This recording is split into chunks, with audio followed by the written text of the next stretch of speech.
আজকের এই ছোট্ট ভিডিওতে আমি তোমাদের সঙ্গে শেয়ার করব যে আজকের এই দশহরার দিনটা আমি কিভাবে কাটালাম।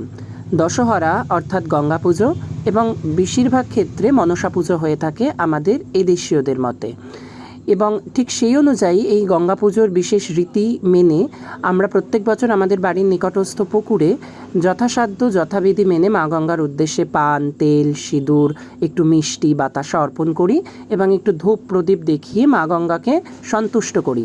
আসলে আমাদের নদীমাতৃক দেশে মা গঙ্গা হলো এমন এক দেবী যিনি আমাদের সব সময় সব দিক থেকে খাইয়ে পরিয়ে বাঁচিয়ে রাখেন, যার আশীর্বাদে আমরা বেঁচে থাকি।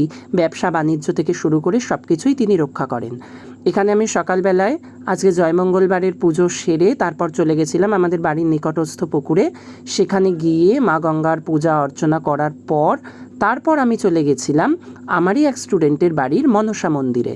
তাদের বাড়িতে খুব বড় করে শ্রাবণ মাসের সংক্রান্তিতে মনসা পুজো হয়, তো আমি সেখানে চলে গেছিলাম এই আজকের দিনে মা মনসাকে দুধকলা দিয়ে পুজো দেওয়ার উদ্দেশ্যে।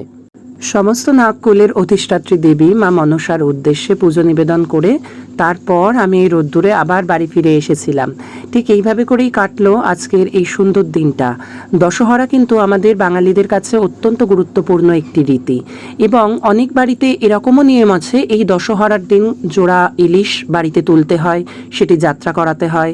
এবং অনেকের বাড়িতে এরকমও নিয়ম আছে যে ফণী মনসার গাছে মনসা পুজো করতে হয়। দশহরা মূলত একটি এমন রীতি যেটি এখন সম্ভবত এই শহুরে কালচারের যুগে এসে দাঁড়িয়ে মানুষের মধ্যে থেকে হারাতে চলেছে। তাই আমি এই ভিডিওটি করার একটাই কারণ যে এই পুরনো রীতিগুলো যেগুলো আমাদের মধ্যে থেকে হারিয়ে যাচ্ছে, যেগুলো আমাদের ঐতিহ্য, আমাদের গ্রাম বাংলার ঐতিহ্য, সেগুলো যাতে হারিয়ে না যায়। যথাসম্ভব আমি চেষ্টা করব আমার এই ভিডিওর মাধ্যমে পুরনো ঐতিহ্যগুলোকে তুলে ধরার। সকলে ভালো থাকবেন।